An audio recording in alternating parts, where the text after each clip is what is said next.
Commentaire sur 2 Corinthiens, introduction et partie 1. Document d'étude numéro F047. Commentaire sur les chapitres 1 à 4. Introduction. Pour comprendre l'Église corinthienne ainsi que les relations de Paul avec l'Église, il est nécessaire de revoir l'introduction au commentaire sur 1 Corinthiens. En outre, dans cette introduction, nous voyons que le texte fait référence à la lettre dans 2 Corinthiens comme suite. Objet, la lettre précédente. Paul a dit « Je vous ai écrit une lettre. Dans cette lettre, je vous ai dit de ne pas avoir des relations avec les impudiques. » Version du second. 1 Corinthiens 5, verset 9. Cette lettre est considérée comme perdue, ou un fragment de celle-ci peut maintenant être trouvé dans 2 Corinthiens 6, verset 14 jusqu'au chapitre 7, verset 1.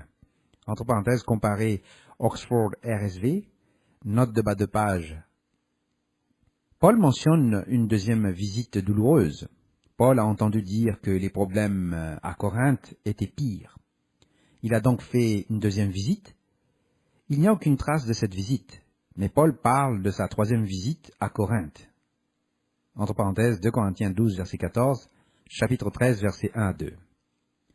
Il a donc dû y avoir une deuxième visite. Objet, la lettre sévère. La visite de Paul n'a pas été couronnée de succès. Il a donc écrit une lettre alors qu'il se sentait très blessé. 2 Corinthiens 2, verset 4. Il était presque désolé de l'avoir envoyée.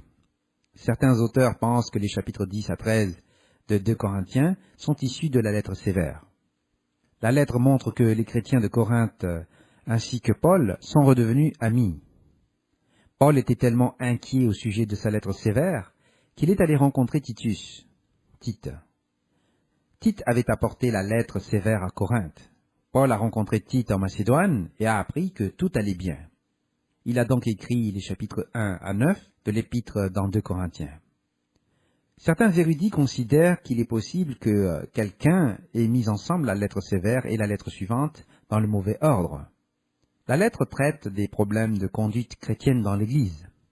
Elle concerne la sanctification progressive ainsi que le développement continu d'un caractère saint. L'objet des chapitres est examiné ci-après. Cette lettre est considérée comme tombant à pic pour l'Église d'aujourd'hui. Les chrétiens ont été influencés par leur environnement culturel. Une grande partie des doctrines païennes qui existaient à l'époque et qui faisaient pression sur l'Église ont trouvé leur chemin et sont devenues des causes de division dans l'Église. Elles sont présentes aujourd'hui et ont encore de l'ampleur aujourd'hui. Au IVe siècle, les prêtres d'Athis à Rome se plaignaient que les chrétiens avaient volé toute leur doctrine, ce qui était effectivement vrai. Entre parenthèses, comparez de nouveau l'ouvrage sur Athis de Fraser, The Golden Boat, partie 4, volume 1 et 2. Ces problèmes tels que l'immaturité, l'instabilité, les divisions, la jalousie et l'envie, les procès, les difficultés conjugales, l'immoralité sexuelle et le mauvais usage des dons spirituels existent toujours. Une autre question qui doit être examinée est de savoir combien de fois Paul s'est rendu à Corinthe et quelles lettres ont été écrites.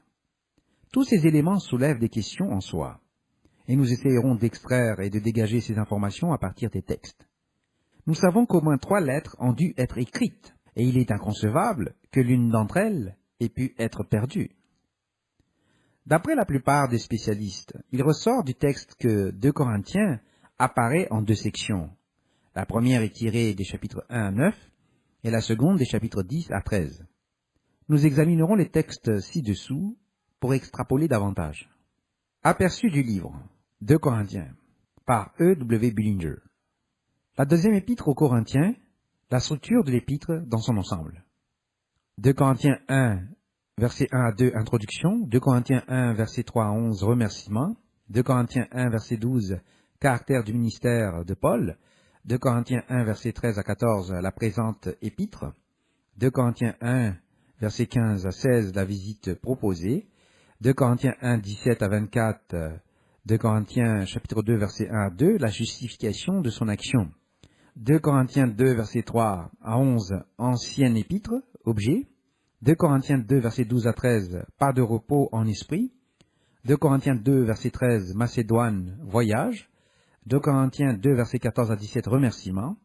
2 Corinthiens 3, verset 1 à 2 Corinthiens 7, verset 4, caractère du ministère de Paul. 2 Corinthiens 7, verset 5 à 7, pas de repos dans la chair. 2 Corinthiens 7, verset 8 à 16, ancienne épître, effet. 2 Corinthiens 8, verset 19, 2 Corinthiens 8, verset 15, Macédoine, assemblée. 2 Corinthiens 10, verset 1 à 2 Corinthiens 12, verset 13, la justification de son action. 2 Corinthiens 12, verset 14 à 2 Corinthiens 13, verset 1, visite motivée. 2 Corinthiens 13, verset 2 à 10, la présente épître. 2 Corinthiens 13, verset 11 à 14, conclusion. La deuxième épître aux Corinthiens, note introductive. Note 1. À partir de divers passages, nous apprenons que l'apôtre Paul a écrit cette lettre sous une forte pression de l'esprit. La partie personnelle de sa première lettre aux Corinthiens a eu son effet sur les membres obéissants de l'Église, voir les chapitres 2 et 7. Et il a écrit une seconde fois pour réconforter ceux-ci, ainsi que pour avertir un élément désobéissant. 2 Corinthiens 13, verset 2, 2 Corinthiens 13, verset 10. Il est clair que certains ont complètement nié son autorité. Et au chapitre 10, verset 13, il justifie une fois de plus avec force son apostolat, en particulier en ce qui concerne les faux enseignants, contre lesquels il a mis sérieusement en garde les Corinthiens. La revendication spécifique de l'autorité comme provenant de son Seigneur et Maître seul occupe une grande partie de cet épître. D'où également l'admonition, l'avertissement, que s'il venait, il ferait respecter cette autorité. Il y a beaucoup d'éléments qui indiquent l'anxiété, l'inquiétude de Paul pour toutes les églises, alors que dans les parties doctrinales se trouvent des présentations inégalées de l'amour divin en Christ. Note 2. Non seulement cette église était accablée de troubles internes, voir le chapitre 1, mais elle était également éprouvée de l'extérieur. 2 Corinthiens 11, verset 13, 2 Corinthiens 11, verset 15. Comme le Seigneur lui-même l'avait prédit dans Matthieu 24, verset 9, Matthieu 24, verset 12. En guise de consolation, Paul leur a présenté, entre parenthèses 2 Corinthiens 4, verset 14, la même espérance de résurrection qu'il avait proclamée dans sa première lettre. Note 3. Timothée avait été envoyé à Corinthe, 1 Corinthiens 4, verset 17, et était sans doute revenu en apportant des nouvelles de la situation malheureuse de l'Église. Tite a livré la première lettre, et son retour ayant été retardé, Paul est passé de Troas à la Macédoine, où plus tard, Tite apporta de Corinthe, voir 2 Corinthiens 7, verset 7, 2 Corinthiens 7, verset 16, des rapports qui n'assuraient que partiellement l'apôtre, et l'a amené à envoyer la deuxième lettre par le même compagnon, collègue de travail. Note 4. Diverses explications ont été proposées concernant les conditions dans lesquelles l'épître a été rédigée. Certains pensent que, avant sa transmission, l'apôtre avait envoyé de la main de Timothée une lettre sévère qui a été perdue. Une autre suggestion est que Paul, ayant entendu parler de la confusion dans l'Église, a fait une visite précipitée à Corinthe depuis Éphèse, et constatant qu'il n'a rien reçu, mais qu'il a été mis à mal, s'est retiré dans une autre partie de l'Achaïe, ou en Macédoine, où il a rédigé la deuxième épître. D'autres points de vue encore sont avancés dans le même sens, mais tout ce que l'on peut dire, c'est qu'il s'agit de suppositions dont l'épître ne fait aucune mention.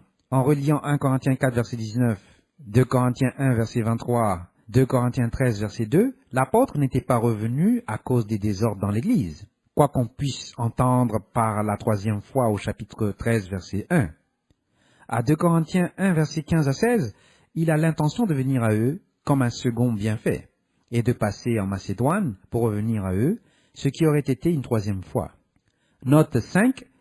Écrite de Macédoine, peu de temps après que Paul ait quitté l'Asie, voir 2 Corinthiens 1, verset 8, l'épître ne serait pas de nombreux mois après l'envoi de la première épître. C'était probablement en l'an 57 après Jésus-Christ, en hiver, ou au printemps de l'an 58, voir l'annexe 180. Voyons maintenant la deuxième épître aux Corinthiens selon Wikipédia.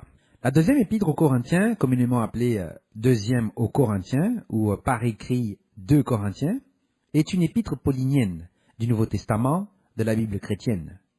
L'épître est attribuée à l'apôtre Paul et à un co-auteur nommé Timothée, et est adressée à l'église de Corinthe et aux chrétiens de la province voisine d'Achaïe, dans la Grèce actuelle. Composition. Bien qu'il y ait peu de doute parmi les savants sur le fait que Paul en est l'auteur, on se demande si l'épître était à l'origine une seule lettre ou si elle a été composée à partir de 2 ou plusieurs lettres de Paul. Bien que le Nouveau Testament ne contienne que 2 lettres adressées à l'église de Corinthe, il ressort des lettres elles-mêmes qu'il en a écrit au moins 4 et que l'église lui a répondu au moins une fois. 1 Corinthiens 5, verset 9 nous dit « Je vous ai écrit dans une épître de ne pas fréquenter les fornicateurs » version King James. Fait référence à une lettre ancienne, parfois appelée lettre d'avertissement ou lettre précédente. 1 Corinthiens, la lettre sévère. Paul fait référence à une lettre dans les larmes antérieure, dans 2 Corinthiens 2, versets 3 à 4 et chapitre 7, verset 8. 1 Corinthiens ne correspond pas à cette description, donc cette lettre dans les larmes peut avoir été écrite entre 1 Corinthiens et 2 Corinthiens. 1 Corinthiens 7, verset 1 indique que dans cette lettre, Paul répondait à certaines questions au sujet desquelles l'Église lui avait écrit. Le changement de ton abrupt, qui d'harmonieux auparavant est devenu amèrement reprochable dans 2 Corinthiens chapitre 10 à chapitre 13, a conduit beaucoup de gens à déduire que les chapitres 10 à 13 font partie de la lettre dans les larmes, qui était en quelque sorte annexée à la lettre principale de Paul.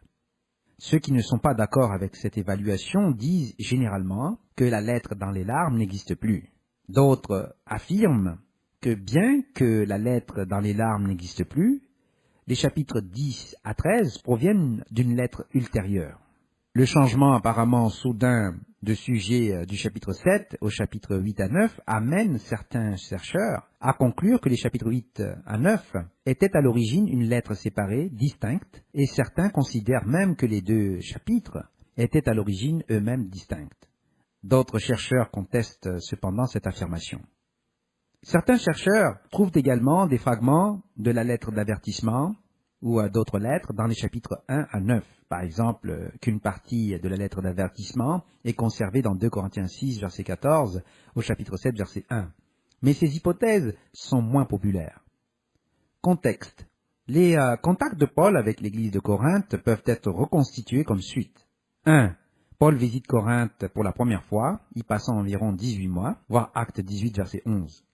Il quitte ensuite Corinthe et passe environ 3 ans à Éphèse, voir Acte 19, verset 8, chapitre 19, verset 10, chapitre 20, verset 31. Environ de l'an 53 à l'an 57 après Jésus-Christ, voir l'article de 1 Corinthiens. 2. Paul écrit la lettre d'avertissement au cours de sa première année à partir d'Éphèse, 1 Corinthiens 5, verset 9. 3. Paul écrit 1 Corinthiens dès sa 2e année à Éphèse. 4. Paul visite l'église corinthienne une seconde fois, comme il l'avait indiqué dans 1 Corinthiens 16, verset 6, probablement au cours de sa dernière année à Éphèse. 2 Corinthiens 2, verset 1 appelle cela une visite douloureuse. 5. Paul écrit la lettre dans les larmes. 6. Paul écrit 2 Corinthiens, indiquant son désir de visiter l'église corinthienne une 3e fois. Entre parenthèses, 2 Corinthiens 12, verset 14, 2 Corinthiens 13, verset 1. La lettre n'indique pas d'où il écrit, mais elle est généralement datée après que Paul ait quitté Éphèse pour la Macédoine. Acte chapitre 20, de Philippe ou de Thessalonique en Macédoine. 7. Paul a vraisemblablement fait la 3e visite après avoir écrit 2 Corinthiens, car Acte 20, versets 2 à 3, indique qu'il a passé 3 mois en Grèce. Dans sa lettre à Rome, écrite à cette époque, il a envoyé aux Romains les salutations de certains des principaux membres de l'Église. Contenu. Dans la 2e lettre de Paul aux Corinthiens, il se présente à nouveau comme un apôtre de Christ Jésus par la volonté de Dieu et rassure les gens de Corinthe en leur disant qu'ils n'auront pas une autre visite douloureuse. Mais ce qu'il a à dire n'est pas pour leur causer de la peine, mais pour les rassurer de l'amour qu'il a pour eux. L'épître est plus courte que la première, et un peu plus déroutante si le lecteur n'est pas conscient de la situation sociale, religieuse et économique de la communauté. Paul estime que la situation à Corinthe est encore compliquée et se sent attaqué. Certains ont contesté son autorité en tant qu'apôtre, et il compare le niveau de difficulté à d'autres villes qu'il a visitées et qu'il avait embrassées, comme les Galates. Paul est critiqué pour sa façon de parler et d'écrire et trouve que c'est juste pour se défendre avec certains de ses importants enseignements. Il affirme l'importance de pardonner aux autres, la nouvelle alliance de Dieu qui vient de l'esprit du Dieu vivant, 2 Corinthiens 3, verset 3, et l'importance d'être une personne de Christ et de donner généreusement au peuple de Dieu à Jérusalem, et termine par sa propre expérience de la façon dont Dieu a changé sa vie. Commentaire de Sandmel, 1979. Caractère unique. D'après le dictionnaire Easton's Bible Dictionary, cet épître, on l'a bien dit, montre l'individualité de l'apôtre plus que tout autre. La faiblesse humaine, la force spirituelle, la plus profonde tendresse d'affection, le sentiment de blessure, la sévérité, l'ironie, la réprimande, la justification passionnée, l'humilité, un juste respect de soi, le zèle pour le bien-être des faibles et des souffrants, ainsi que pour le progrès de l'Église de Christ et pour l'avancement spirituel de ses membres, sont tous affichés à tour de rôle au cours de son appel. Commentaire de Lias, 2e aux Corinthiens. Fin de citation de Wikipédia. Objet des chapitres. Chapitre 1. Nous voyons ici que Corinthe est le centre et le lieu de rencontre, de réunion de l'ensemble des saints qui se trouvent dans l'Achaïe, verset 1. Le message transmet la paix de Dieu le Père, voir les versets 2 à 3. Il est décrit comme le Père des miséricordes et le Dieu de tout réconfort. Ainsi, Paul attribue le Père en tant que source de miséricorde et de réconfort pour les frères, afin que les frères puissent réconforter ceux qui ont aussi besoin de réconfort. Verset 4. Comme nous partageons les souffrances de Christ, nous partageons aussi abondamment la consolation. Ainsi nous partageons et assistons en toutes choses avec Christ dans le corps de l'Église de Dieu. De même qu'ils sont persécutés et affligés et qu'ils endurent, de même ils sont alors réconfortés. Voir les versets 5 à 6. Paul déclare que leur espoir pour l'Église est inébranlable, car comme ils partagent leur souffrance, ils partagent aussi leur réconfort. Verset 7. Paul dit qu'il ne veut pas qu'ils soient ignorants de la souffrance qu'ils ont vécue en Asie.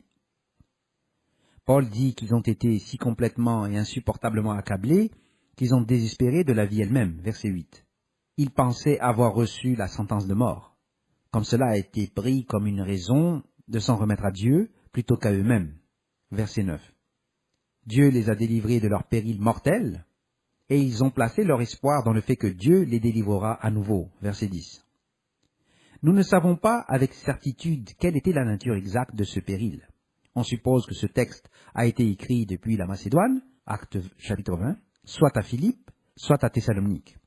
Acte 20, versets 2 à 3 indique que Paul a passé 3 mois en Grèce. Sa 3e visite à Corinthe est supposée avoir eu lieu pendant ce temps, et dans sa lettre à Rome, écrite de là-bas, Paul envoie les salutations de membres imminents de l'Église de Corinthe. À partir du verset 11, il leur demande de rendre grâce dans la prière afin que de nombreuses personnes rendent grâce pour l'aide qu'elles ont demandée dans la prière. Au verset 12, Paul dit que leur fierté est la suivante. Ils se sont comportés dans le monde et envers eux avec sainteté et piété, non par la sagesse terrestre, mais par la grâce de Dieu. Car ils n'ont écrit à l'Église que ce qu'ils pouvaient lire et comprendre, et il espère qu'ils comprennent pleinement. Verset 13. Comme ils l'ont compris en partie, pour qu'ils puissent être fiers les uns des autres au jour du Seigneur. Verset 14. Comparez le document d'étude Le jour du Seigneur et les derniers jours, numéro 192. À partir du verset 15, Paul donne ensuite un indice important concernant ses visites. Paul indique qu'il effectuera 2 visites, une visite sur son chemin vers la Macédoine et la suivante sur son chemin de retour de Macédoine. Et alors, il pourrait l'envoyer sur son chemin vers la Judée. C'était sans doute avec la collecte dont il a parlé dans la lettre précédente, 1 Corinthiens 16, versets 3 à 4. Paul semble vouloir corriger toute apparence de légèreté, d'hésitation, comme il le dit au verset 17. Est-ce que, en voulant cela, j'ai donc usé de légèreté? Il demande alors s'il a fait ses plans comme un homme du monde, prêt à dire oui et non à la fois. Mais en Christ le Fils de Dieu, c'est toujours oui. Car toutes les promesses de Dieu trouvent leur oui en lui. C'est pourquoi nous prononçons l'amen à travers lui, et ce à la gloire de Dieu. Paul dit que c'est Dieu qui les a établis avec l'Église, et qui les a commissionnés, et a mis son sceau sur eux, et leur a donné son esprit dans leur cœur comme garantie. Paul les identifie ici comme les 3, comme Paul, Sylvain et Timothée, voir les versets 17 à 22. Il conclut ensuite le chapitre en disant « Mais j'appelle Dieu à témoin contre moi. C'est pour vous épargner que je me suis abstenu de venir à Corinthe. Non pas que nous soyons les maîtres de votre foi, car nous travaillons avec vous pour votre joie, pour vous. Restez fermes dans votre foi. » Versets 23 à 24. Il n'est pas clair si l'abstention de se rendre à Corinthe mentionnée était la visite sur le chemin de la Macédoine ou sur le chemin du retour, ou si elle se réfère à une autre visite prévue non mentionnée. Chapitre 2. Au verset 1, Paul dit qu'il a décidé de ne pas leur faire une autre visite douloureuse. Car s'il leur cause de la peine, qui est là pour le réjouir, sinon ceux qu'il a fait souffrir? Verset 2. Paul dit qu'il a écrit comme il a fait, pour que lorsqu'il viendrait, il ne souffre pas de la part de ceux qui auraient dû le réjouir. Paul dit qu'il était sûr de tous que sa joie allait être celle de tous. Verset 3. Paul leur a écrit par beaucoup d'afflictions, d'angoisse du cœur, ainsi que de nombreuses larmes, non pas pour leur causer de la douleur, mais pour leur faire prendre conscience de l'amour que Paul avait pour eux. Verset 4. De nombreux chercheurs identifient cette lettre au chapitre 10 à 13, ci-après. Mais il n'y a aucune certitude à ce sujet. Souvenez-vous que Corinthe était criblée de factions, et que plusieurs venaient de l'immoralité et de la prostitution dans les temples, d'où l'utilisation des voiles mentionnée par Paul dans la première épître. Ils ont dû expulser le fornicateur corinthien de 1 Corinthiens 5, verset 5, et cela a sans doute provoqué des conflits, jusqu'à ce qu'il se repente et demande sa réadmission. C'est à cause de cela que les membres en sont venus à comprendre la puissance du repentir et baptême. Voir le document numéro 052. Cet aspect n'est pas bien compris par les églises de Dieu modernes. Du verset 5 et suivant, Paul fait remarquer que si l'un d'entre eux cause de la douleur, ce n'est pas à un seul, mais à tous, et que la punition de la majorité est suffisante, et que l'Église doit alors se tourner vers la personne pour lui pardonner, et la réconforter, de peur qu'elle ne soit accablée par une douleur excessive. Paul les supplie alors de pardonner et de réaffirmer leur amour pour l'offenseur. Verset 8. L'Église a donc le pouvoir de pardonner et de retenir le péché. Et Paul affirme cette capacité, voir le verset 10. Tout cela est au profit des élus en présence de Christ pour empêcher Satan de prendre l'avantage sur eux, car ils ne sont pas ignorants de ses voies. Verset 11. Au verset 12, il parle de sa venue à Troas pour y prêcher l'évangile de Christ, et une porte lui fut ouverte. Il semble troublé parce qu'il n'y a pas trouvé Tite, et il s'est donc rendu en Macédoine. Cela indique que sa décision de ne pas se rendre à Corinthe était sur le chemin pour la Macédoine. Au verset 14, il dit que Dieu nous conduit toujours dans le triomphe, et qu'à travers nous, Dieu répand partout sa connaissance. Car nous sommes l'arôme de Christ pour Dieu, parmi ceux qui sont sauvés, et parmi ceux qui périssent. Verset 15. Paul dit que nous sommes un parfum de mort, donnant la mort aux uns, aux autres un parfum de vie, donnant la vie. Qui est suffisant pour ces choses? Verset 16.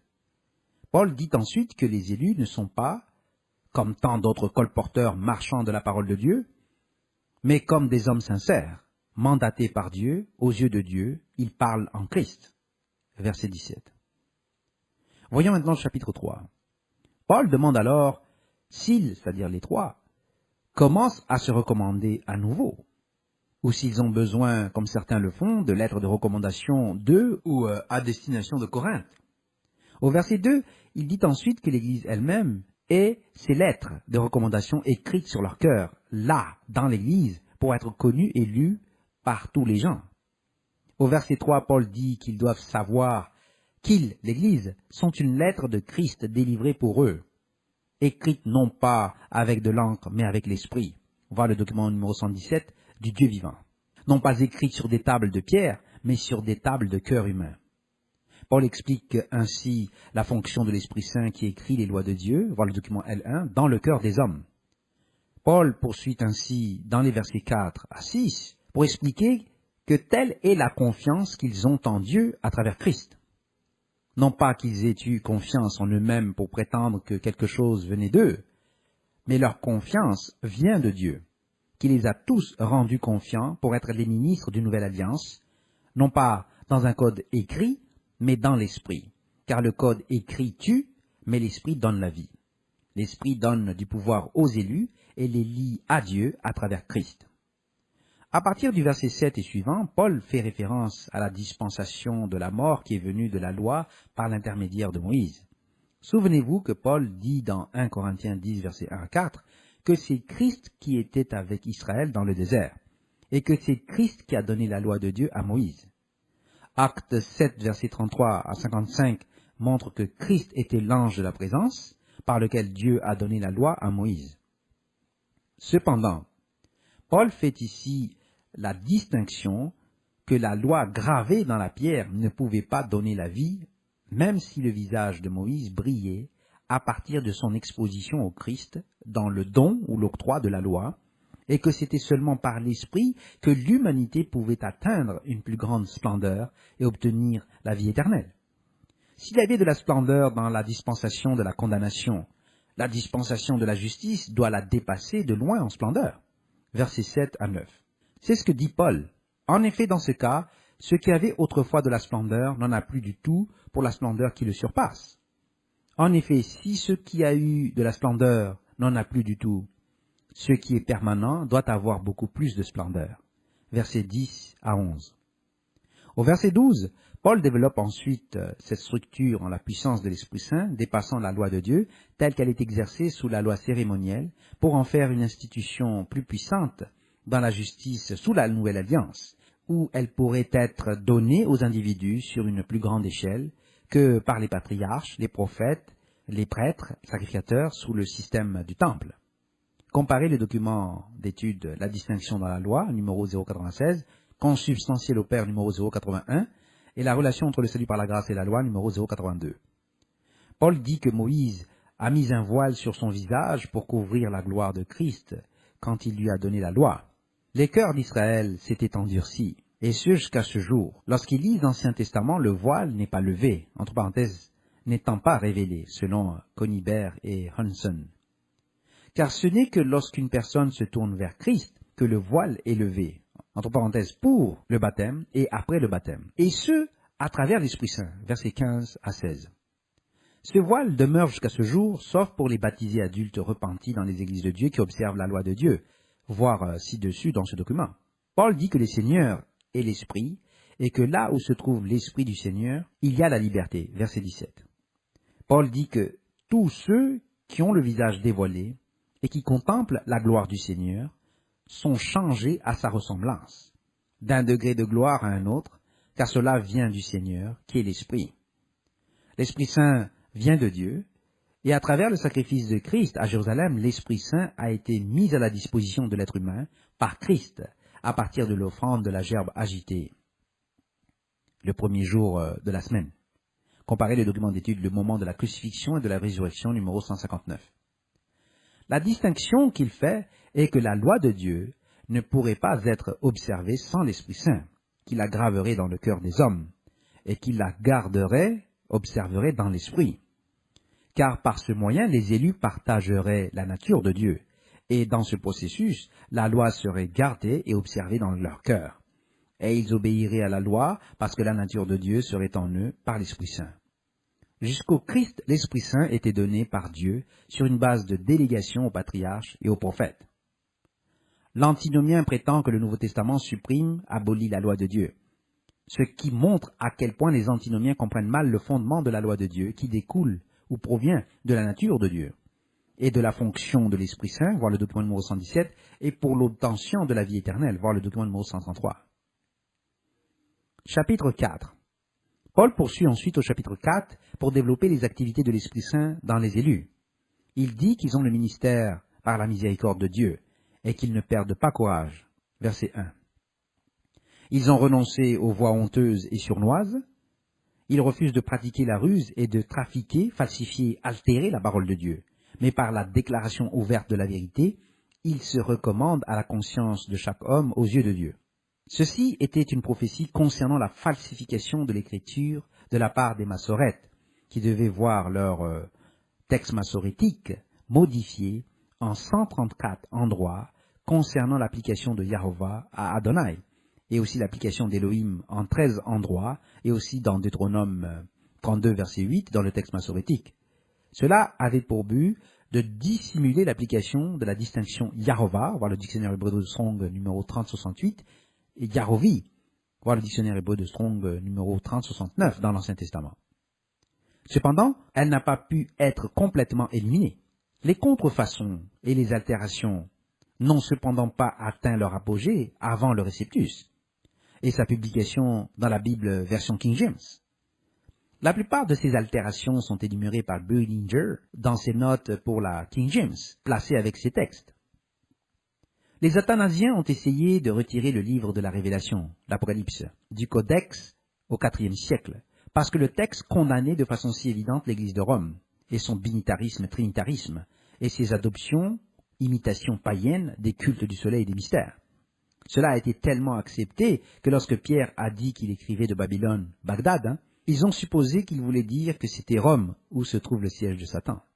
Tout comme ils ont essayé d'abolir les sabbats, les nouvelles lunes et les fêtes de l'Église à la Odyssée en l'an 366 de notre ère, ils ont commencé les persécutions par la suite. Comparez le document d'étude Le rôle du 4e commandement dans l'histoire des Églises de Dieu observant le sabbat numéro 170.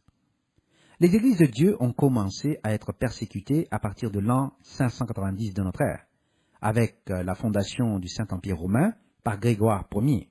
Ils ont tenté de faire disparaître le calendrier de Dieu, numéro 156, comme nous le voyons à partir du document numéro 170 ci-dessus, dans ce document.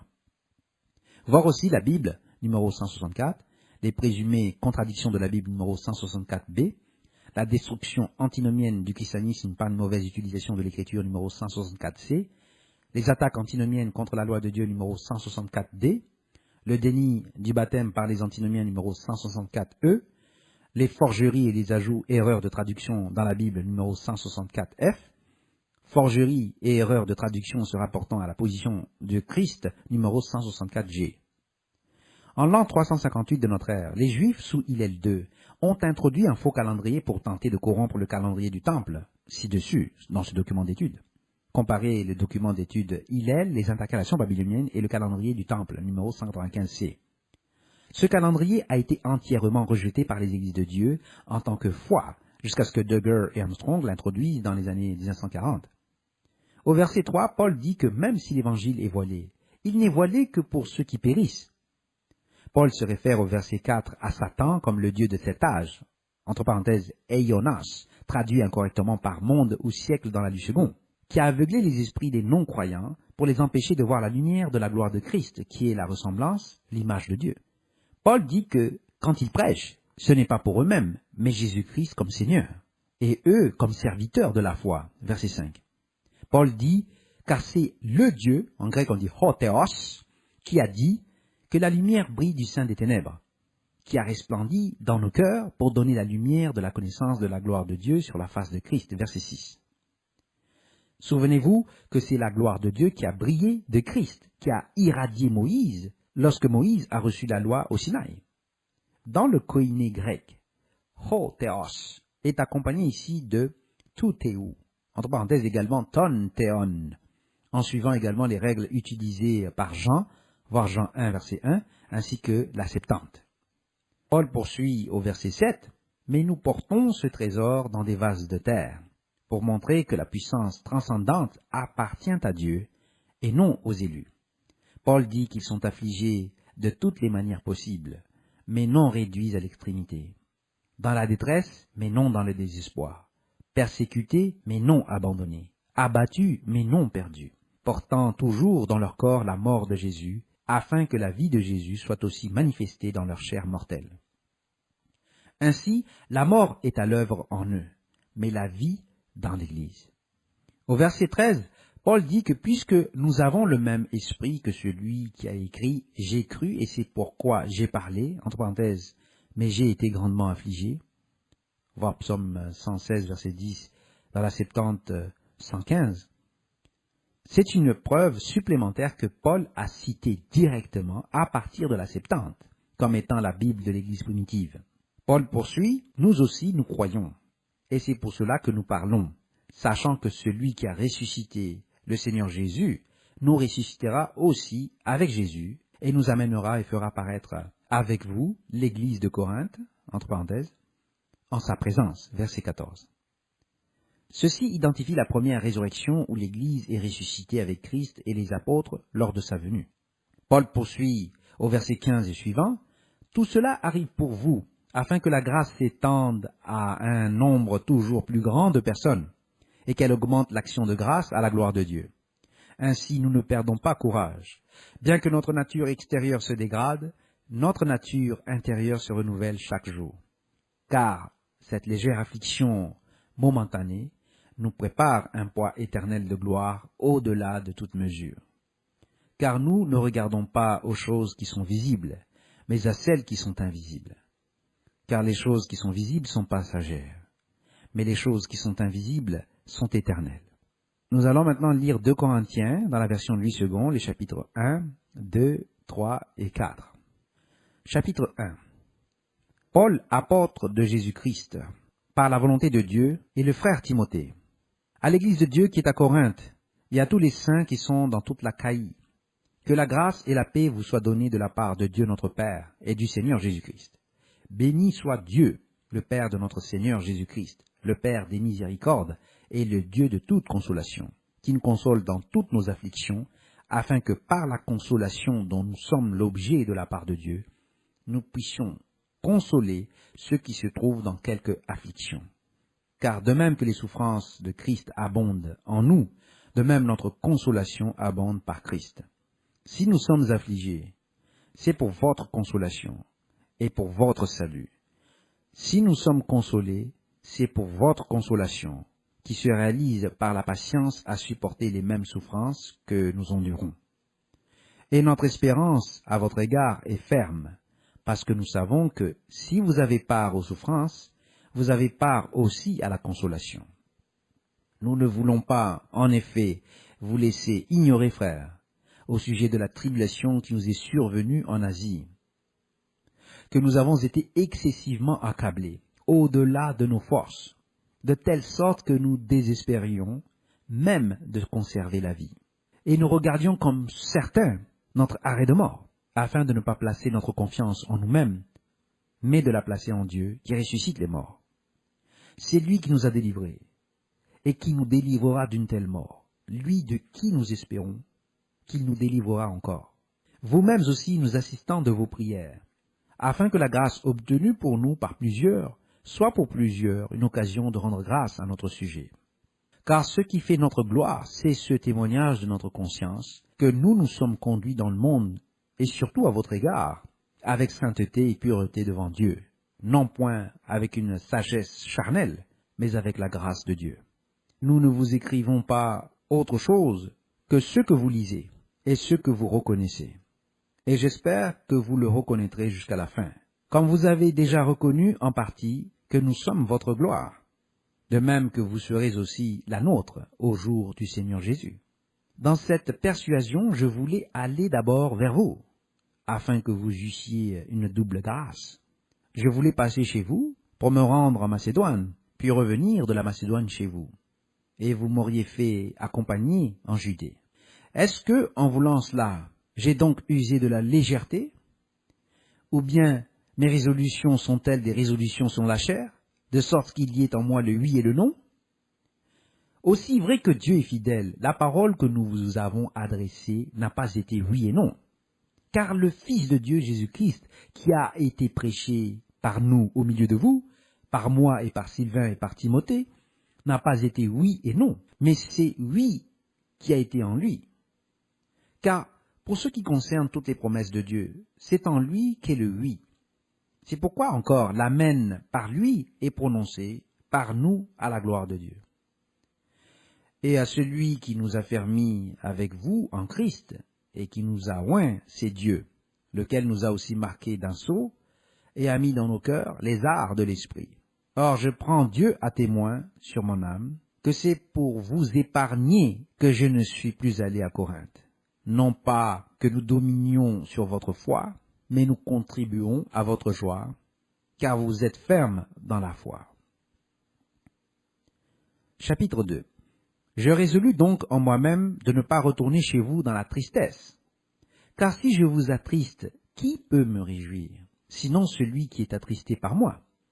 J'ai écrit comme je l'ai fait, pour ne pas éprouver à mon arrivée de la tristesse de la part de ceux qui devaient me donner de la joie, ayant en vous tous cette confiance que ma joie est la vôtre à tous. C'est dans une grande affliction, le cœur angoissé, et avec beaucoup de larmes, que je vous ai écrit, non pas afin que vous fussiez attristés, mais afin que vous connaissiez l'amour extrême que j'ai pour vous.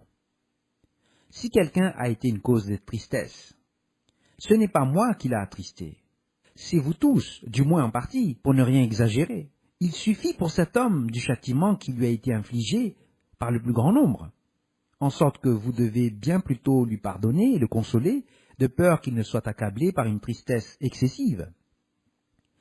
Je vous exhorte donc à faire acte de charité envers lui, car je vous ai écrit aussi dans le but de connaître, en vous mettant à l'épreuve, si vous êtes obéissants en toutes choses. Or, à qui vous pardonnez, je pardonne aussi. Et ce que j'ai pardonné, si j'ai pardonné quelque chose, c'est à cause de vous, en présence de Christ, afin de ne pas laisser à Satan l'avantage sur nous, car nous n'ignorons pas ses desseins. Au reste, lorsque je fus arrivé à Troas pour l'évangile de Christ, quoique le Seigneur m'y eût ouvert une porte, je n'eus point de repos d'esprit, parce que je ne trouvais pas Tite mon frère. C'est pourquoi, ayant pris congé d'eux, je partis pour la Macédoine. Grâce soit rendue à Dieu, qui nous fait toujours triompher en Christ, et qui répand par nous en tout lieu l'odeur de sa connaissance. Nous sommes en effet pour Dieu la bonne odeur de Christ, parmi ceux qui sont sauvés et parmi ceux qui périssent. Aux uns une odeur de mort, donnant la mort, aux autres une odeur de vie, donnant la vie. Et qui est suffisant pour ces choses? Car nous ne falsifions point la parole de Dieu, comme font plusieurs, mais c'est avec sincérité, mais c'est de la part de Dieu que nous parlons en Christ devant Dieu. Chapitre 3. Commençons-nous de nouveau à nous recommander nous-mêmes? Ou avons-nous besoin, comme quelques-uns, de lettres de recommandation auprès de vous, ou de votre part? C'est vous qui êtes notre lettre, écrite dans nos cœurs, connue et lue de tous les hommes.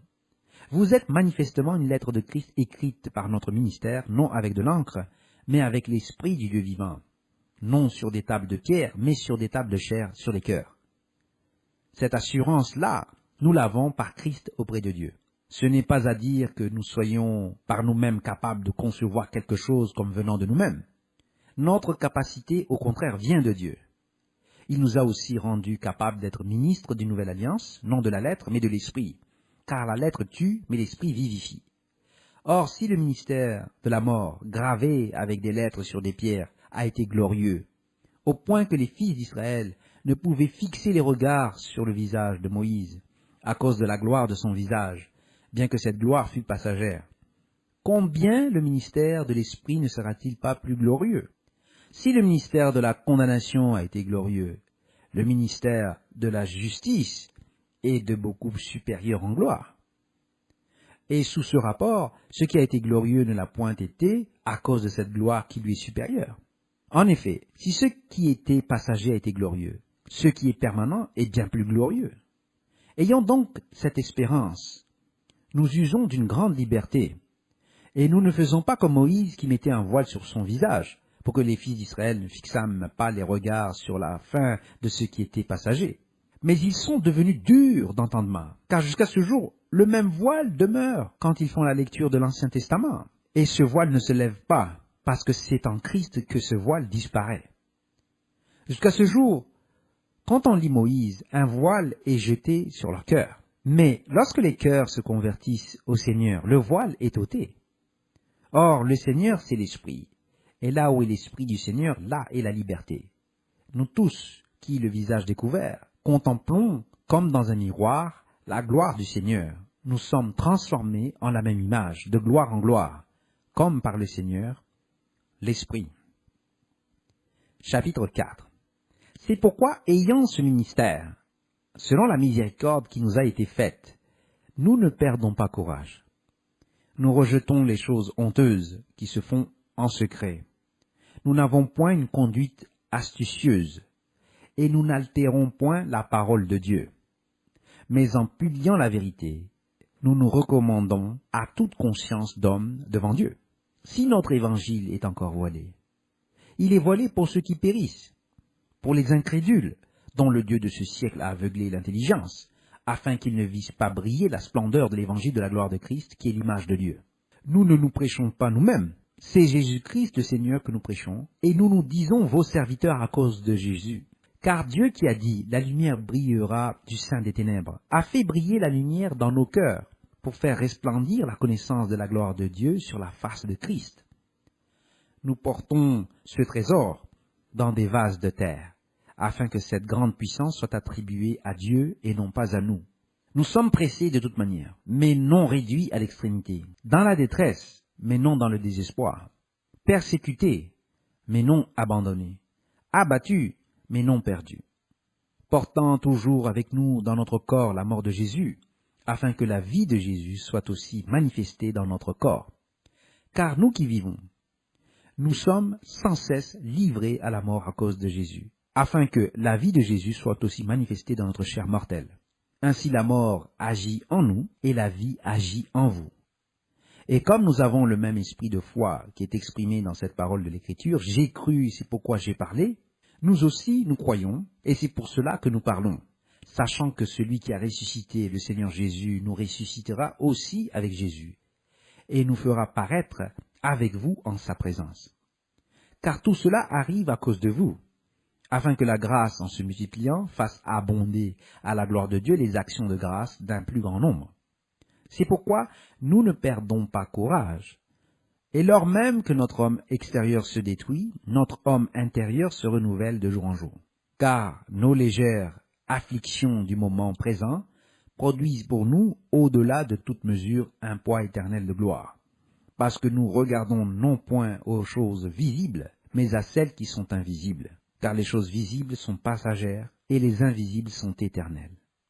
Si après dans ce document les notes de Billinger sur 2 Corinthiens, les chapitres 1 à 4 pour la Bible version King James, disponible en anglais uniquement.